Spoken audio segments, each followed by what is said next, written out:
যখন আপনি ছোট ছিলেন, মানে যখন আপনি প্রাইমারি স্কুলে পড়তেন, তখন যদি আপনাকে কেউ জিজ্ঞাসা করত যে কটা বন্ধু তোর? তখন কিন্তু আঙুলের কর গোনা শেষ হয়ে যেত। কিন্তু বন্ধুর সংখ্যা গোনা শেষ হতো না। যখন একটু উঁচু ক্লাসে উঠলেন, তখন হয়তো প্রায় ১০-১২ জনের নাম বলতেন বন্ধুর তালিকায়।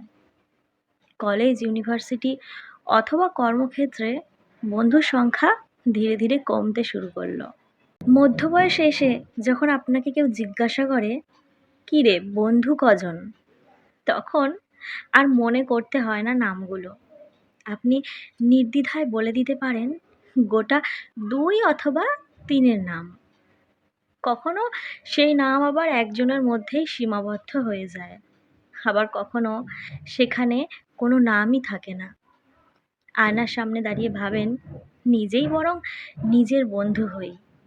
আবার কখনো দীর্ঘদিন পরে সেই শূন্যস্থানে এমন একজন মানুষ এসে বসে, যে আপনাকে নতুন করে বোঝায় বন্ধুত্বের অর্থ বিশ্বাস, ভরসা। কারণটা আর কিছুই নয়। এখন আপনি সহপাঠী, সহযাত্রী, সহকর্মী আর বন্ধু শব্দের অর্থটা যে ভিন্ন, সেটুকুই বুঝতে শিখেছেন মাত্র। বুঝতে শিখেছেন যে কোনো কথা নিশ্চিন্তে নির্দ্বিধায় যার কাছে প্রাণ খুলে বলা যায়, সেই আসলে বন্ধু। কারণ সে আপনার কথাগুলো বাজারে বিক্রি করতে বেরোবে না। রাত বেরোতে ফোন করে ঘুম ভাঙালেও যে আতঙ্কিত হয়ে বলবে, "কিছু সমস্যা? যাব?" যার সঙ্গে ভাগ করে নেওয়া যায় জীবনের হঠাৎ প্রাপ্তির আনন্দের সবকিছু। কারণ সে আপনার আনন্দে মন থেকে খুশি হয়, আপনাকে হিংসে করে না।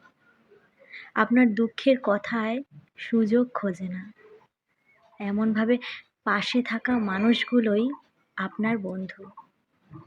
সেলিব্রেট করুন, কারণ আপনি এখন পরিণত।